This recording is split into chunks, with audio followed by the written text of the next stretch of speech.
अगर आपको जॉब चाहिए, इंटर्नशिप चाहिए, कॉलेज में एडमिशन चाहिए, तो एक रेज्यूमे बनाना मैंडेटरी हो गया। कुछ भी हो जाए आप इससे बच नहीं सकते। आपको प्रोसेस कितना भी कॉम्प्लिकेटेड लगे, आपको एक डॉक्यूमेंट रेज्यूमे बनाना ही पड़ेगा। और अगर आप एक अवार्ड विनिंग रेज्यूमे बनाना चाहते हैं तो ये वीडियो आपके लिए है। इस वीडियो में मैं चाहता हूं कि सबसे पहले आप डिस्क्रिप्शन में दिए गए लिंक को क्लिक करके the career show resume template को डाउनलोड कीजिए।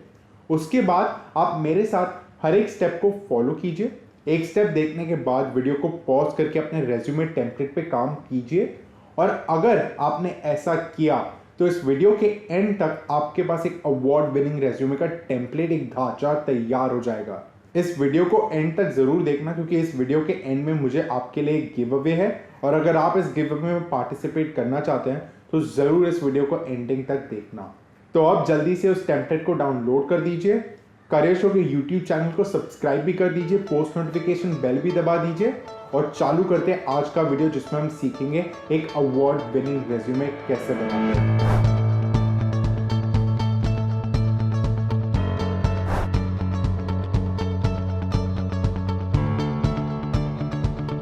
रेज्यूमे में 4 इंपॉर्टेंट सेक्शंस होते हैं। सबसे पहले कॉन्टैक्ट डिटेल्स, फिर है आपका एजुकेशन, फिर आता है प्रोफेशनल एक्सपीरियंस और लास्ट में स्किल्स एंड इंटरेस्ट। आप मेरे टेम्पलेट में 2 एडिशनल सेक्शंस भी देखेंगे। एक है लीडरशिप एंड इन्वॉल्वमेंट, जो मुझे बहुत ही ज़रूरी लगता है और इसके बारे में मैं वीडियो में बात करने वाला हूँ। और सेकंड है एकेडमिक प्रोजेक्ट्स। मैंने ये सेक्शन डाला है क्योंकि अगर आप फ्रेशर है और आपको इनफ वर्क एक्सपीरियंस नहीं है तो आप अपने एकेडमिक प्रोजेक्ट्स के बारे में भी लिख सकते हैं और इसके बारे में भी हम बाद में बात करेंगे। तो आइए सबसे पहले बात करते हैं कॉन्टैक्ट डिटेल्स के बारे में। इसमें मैं चाहता हूं कि आप सबसे पहले अपना नाम बोल्ड और कैपिटल्स में ऊपर लिखिए, जिससे मालूम पड़े सबको कि ये आपका रेज्यूमे है। उसके बाद आते हैं और कॉन्टैक्ट डिटेल्स पे। सबसे पहले आपका एड्रेस पूरा लिखने की ज़रूरत नहीं है। कंपनी या रिक्रूटर आपको एक चिट्ठी नहीं भेजने वाली है। आपको सिर्फ अपना शहर का नाम और कंट्री का नाम लिखना काफ़ी है। इसके बाद आते हैं लिंक्डइन के प्रोफाइल के यूआरएल पे। अगर आपने एक लिंक्डइन प्रोफाइल नहीं बनाया है तो सबसे पहले इस वीडियो को पॉज करके एक लिंक्डइन प्रोफाइल बना दीजिए। और अगर आपको अपना लिंक्डइन का यूआरएल कस्टमाइज करना आता है तो एक कस्टमाइज्ड यूआरएल अपने रेज्यूमे में लिखिए।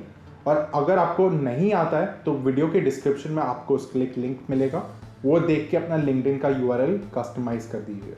इसके बाद आते हैं ईमेल पे। ईमेल लिखना है लेकिन एक प्रोफेशनल ईमेल डालना है। आप त्रिशांक रॉक्स ROCKS ROX नंबर्स नहीं डाल सकते। इनफैक्ट मेरा भी एक टाइम पे ईमेल था त्रिशांक रॉक्स, लेकिन मैंने उसको अब यूज़ करना बंद कर दिया है क्योंकि वो प्रोफेशनल नहीं है। तो एक प्रोफेशनल ईमेल डालिए अपने सेक्शन में, ये कॉन्टैक्ट सेक्शन में। और लास्ट में फ़ोन नंबर डालना है, एक एक्टिव फ़ोन नंबर डालना जिसपे कंपनी या रिक्रूटर आपको रीच आउट कर पाए अगर आपका रेज्यूमे शॉर्टलिस्ट हुआ है। और इसी के साथ एक अवार्ड विनिंग कॉन्टैक्ट डिटेल्स वाला सेक्शन तैयार हो चुका है। अब आते हैं रेज्यूमे के सेकंड सेक्शन पे, जो है आपका एजुकेशन सेक्शन।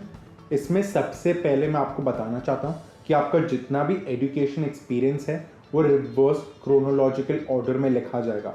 इसका मतलब आपका मोस्ट रीसेंट एजुकेशन एक्सपीरियंस सबसे ऊपर आएगा और फिर आप अपने पास्ट में जाते रहेंगे। तो ये ध्यान में रखना, ये बहुत ही ज़रूरी है। तो सबसे पहले आपके कॉलेज का नाम आएगा बोल्ड में, लेफ्ट अलाइन, और नेक्स्ट लाइन में आपकी डिग्री का नाम आएगा, जैसे मैंने कहा लेफ्ट अलाइन। राइट अलाइन में यूनिवर्सिटी के नाम के साथ आपकी यूनिवर्सिटी या कॉलेज का लोकेशन आएगा। वापस सिर्फ सिटी और कंट्री का नाम काफ़ी है। और अपने डिग्री के लाइन में राइट अलाइन में आप अपना ग्रेजुएशन डेट लिखेंगे। इसी के साथ आप अपना रेलिवेंट कोर्स वर्क और एकेडमिक अचीवमेंट्स भी लिख सकते हैं। याद रखिए, आपको अपने 11th 12th या 10th के बोर्ड के मार्क्स डालना ज़रूरी नहीं है, उस पर कोई फोकस नहीं करता है। इनफैक्ट अगर आपको अपने मास्टर्स और अंडरग्रेड के भी रिजल्ट्स नहीं डालने हैं, it's completely up to you. अगर आपको लगता है कि आपके ग्रेड्स अच्छे हैं और आप वो शो ऑफ करना चाहते हैं तो आप बिल्कुल डाल सकते हैं। अगर आपको वो शेयर नहीं करना है, it's completely up to you. आपका रेज्यूमे उसकी वजह से डिक्लाइन नहीं होगा। तो अब बात करते हैं थर्ड और मोस्ट इम्पॉर्टेंट सेक्शन की, जो है आपका प्रोफेशनल एक्सपीरियंस। यहाँ भी हम रिवर्स क्रोनोलॉजिकल ऑर्डर का पालन करेंगे। इसका मतलब आपका मोस्ट रीसेंट वर्क एक्सपीरियंस सबसे ऊपर आएगा। लेकिन अब हम इसमें लिखे क्या, तो सबसे पहले कंपनी का नाम और नेक्स्ट लाइन में आपका जॉब टाइटल, ये दोनों लेफ्ट अलाइन होंगे। इसके बाद आप अपने कंपनी के बारे में एक 1 लाइन समरी भी लिख सकते हैं। आपको ये समरी लिखना चाहिए अगर आपको लगता है कि रिक्रूटर्स इस कंपनी को नहीं पहचानेंगे, तो आपको इस समरी को लिखना चाहिए। इस समरी में आपको ये लिखना है कि उस कंपनी में अपने फील्ड में क्या क्या अचीव किया है, जिसको पढ़ के रिक्रूटर एकदम शॉक हो जाए और इसके बारे में और जानना चाहेंगे। मोर इम्पॉर्टेंटली वो ये जानना चाहेंगे कि आपने उस कंपनी में क्या किया। तो एक ऐसा 1 लाइन समरी लिखना अगर आपको लगता है कि उस कंपनी को रिक्रूटर नहीं पहचानेंगे। तो अब राइट अलाइन में कंपनी के नाम के साथ आप लिखेंगे उस वर्क एक्सपीरियंस का लोकेशन क्या था, अगेन जिस सिटी एंड कंट्री, और जॉब टाइटल के लाइन में राइट अलाइन करके आप अपने उस इंटर्नशिप या वर्क एक्सपीरियंस का ड्यूरेशन लिखेंगे। ड्यूरेशन में एग्जैक्ट डेट लिखने की जरूरत नहीं है, month and year of joining, month and year of completing that internship या वर्क एक्सपीरियंस। अगर आप अभी भी उस कंपनी के लिए काम करते हैं तो आप month and year of joining dash करके प्रेजेंट लिख सकते हैं। इसका मतलब आप अभी भी उस कंपनी के लिए काम कर रहे हैं। Now before I get to the job description, मतलब आपने उस कंपनी के लिए क्या क्या काम किया, मैं क्विकली लीडरशिप एंड इन्वॉल्वमेंट के बारे में भी बात करना चाहता हूँ, क्योंकि उसमें भी जॉब डिस्क्रिप्शन सिमिलर रहेगा, तो मैं उस दोनों को साथ में टैकल करूँगा। लेकिन उसके पहले मैं आपसे बात करना चाहता हूँ कि लीडरशिप एंड इन्वॉल्वमेंट इतना ज़रूरी क्यों है। लीडरशिप एंड इन्वॉल्वमेंट के सेक्शन में आप अपने कॉलेज के क्लब्स के बारे में लिख सकते हैं, आपने अगर कुछ वॉलंटियरिंग किया है उसके बारे में लिख सकते हैं। तो कॉन्सेप्ट सेम रहेगा, क्लब का नाम, आपका लीडरशिप टाइटल, उस क्लब के लिए आपने क्या किया, या उस वॉलंटियरिंग एजेंसी का नाम और आपने वहाँ क्या किया, एंड सेम ड्यूरेशन, लोकेशन। ये इंपॉर्टेंट है क्योंकि ये लीडरशिप सेक्शन, इन्वॉल्वमेंट सेक्शन ये दिखाता है कि आप अपने एकेडमिक्स और वर्क एक्सपीरियंस से बढ़कर हैं। आप ये दिखाते हैं कि आप अपने सोसाइटी के लिए भी काम करते हैं और आप अपने दूसरे इंटरेस्ट भी फॉलो करते हैं। और आजकल कंपनीज और रिक्रूटर्स के लिए जानना बहुत ही इंपॉर्टेंट हो गया है, क्योंकि सबसे पहले वो लीडरशिप को तो वैल्यू करते ही है, लेकिन उसी के साथ आजकल वो बहुत सारे एम्प्लॉयज़ को सोसाइटी के साथ इन्वॉल्व होने में भी प्रमोट करते हैं। तो अगर आपके पास ऐसा एक एक्सपीरियंस है तो आपको ज़रूर लिखना चाहिए, जिससे उन्हें मालूम पड़ेगा कि आपके वैल्यूज़ मैच करते हैं, जिससे आप स्टैंड आउट हो गए। अगर आपके पास ऐसा एक्सपीरियंस नहीं है तो कोई बात नहीं, आप प्रोफेशनल एक्सपीरियंस ही कंटिन्यू कर सकते हैं। तो अब बात करते हैं जॉब डिस्क्रिप्शन की। इसका मतलब कि आपने हर एक वर्क एक्सपीरियंस में क्या क्या काम किया। मैं जानता हूँ हर एक रेज्यूमे का ये सबसे कॉम्प्लेक्स पार्ट होता है, यही पार्ट में लोग सबसे ज़्यादा डरते हैं। तो धीरे धीरे ये पार्ट को सुनिए और मैं श्योर हूँ कि आप इजीली ये कंप्लीट कर पाएंगे। तो सबसे पहले याद रखिए कि आपको अपना सिर्फ जॉब प्रोफाइल या वर्क ड्यूटीज़ नहीं लिखना। ये नहीं लिखना कि आपने वहाँ क्या क्या काम किया और बस हो गया, नहीं, आपको अचीवमेंट स्टेटमेंट्स लिखना है। अचीवमेंट स्टेटमेंट्स कैसे लिखें इस पर मैं बात करता हूँ, लेकिन उसके पहले मैं आपको एक एग्जाम्पल देना चाहता हूँ। यह है एक रेगुलर जॉब प्रोफाइल या work profile statement. Was responsible for social media marketing at the company's pharmaceutical division. Simple सा स्टेटमेंट है, एक्यूरेट है, लेकिन ये बहुत ही कॉमन स्टेटमेंट है, बहुत सारे रेज्यूमेज में देखने मिलेगा। लेकिन अब बात करते हैं एक अचीवमेंट स्टेटमेंट की। Increase the company's pharmaceutical division online presence by 150% by launching 3 new social media campaigns. Wow, this is a completely different statement, right. इसमें आपके रिजल्ट्स क्वांटिफाइड है, आपने एक एक्शन वर्ब से स्टार्ट किया है और आपने बताया कि आपने इस रिजल्ट्स को कैसे अचीव किया, और इसे कहते हैं एक अचीवमेंट स्टेटमेंट। तो एक अचीवमेंट स्टेटमेंट लिखने के लिए ध्यान में रखिए कि आप एक्शन वर्ब्स यूज़ करें, कॉमन एक्शन वर्ब्स नहीं यूज़ करें, थोड़े अच्छे एक्शन वर्ब्स यूज़ करें। इसके बारे में आप गूगल भी कर सकते हैं, या अगर आपको करियर शो का गाइड चाहिए, रेज्यूमे गाइड, तो डिस्क्रिप्शन में एक फॉर्म है, उसे फिल कीजिए और हम आपको एक गाइड भेजेंगे जो फ्री ऑफ कॉस्ट है। और उस गाइड में हमने एक्शन वर्ब दिए जिसके बारे में आप अलग अलग जॉब प्रोफाइल्स के बारे में लिख सकते हैं। तो अच्छे एक्शन वर्ब यूज़ करिए और अपने रिजल्ट्स को क्वांटिफाई करिए, क्योंकि आपको सिर्फ ये नहीं लिखना कि आपने काम क्या किया, इनफैक्ट आपको लिखना है कि आपने क्या क्या रिजल्ट्स अचीव किए, और उसके बाद लिखिए कि आपने वो रिजल्ट्स कैसे अचीव किए।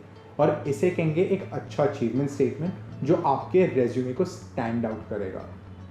अब आते हैं लास्ट सेक्शन पे, जो है स्किल्स एंड इंटरेस्ट। मेरे लिए ये बहुत ही इंपॉर्टेंट सेक्शन है। मैं बहुत सारे रेज्यूमेज में ये नहीं देखता हूँ, लेकिन हमेशा चाहता हूँ कि ये हमेशा मुझे दिखे, बिकॉज ये सेक्शन मुझे दिखाता है कि आप और किस चीज़ों में इंटरेस्टेड हो, आपके अलग अलग लैंग्वेजेस कौन से जिसमें आप बात कर सकते हैं, आपके हॉबीज़ क्या है, क्योंकि पूरा इंटरव्यू में आपसे अपने वर्क एक्सपीरियंस के बारे में नहीं बात करने वाले। अगर ऐसा कुछ हुआ कि आपके और आपके रिक्रूटर जो आपका इंटरव्यू ले रहे हैं उनके इंटरेस्ट मैच हो, तो आप उसके बारे में भी बात कर सकते हैं इंटरव्यू में। तो ये सेक्शन बहुत ही इंपॉर्टेंट है बिकॉज इट शोज मी कि आप वर्क एक्सपीरियंस और अकेडमिक से बढ़कर हो और आप दूसरी चीज़ें भी करते हैं। तो ये बहुत ही इंपॉर्टेंट सेक्शंस है। इसमें अपने सर्टिफिकेशंस, लैंग्वेजेस, हॉबीज़ और स्पोर्ट्स अचीवमेंट्स के बारे में लिखिए, क्योंकि ये बहुत कुछ बताता है आपके बारे में।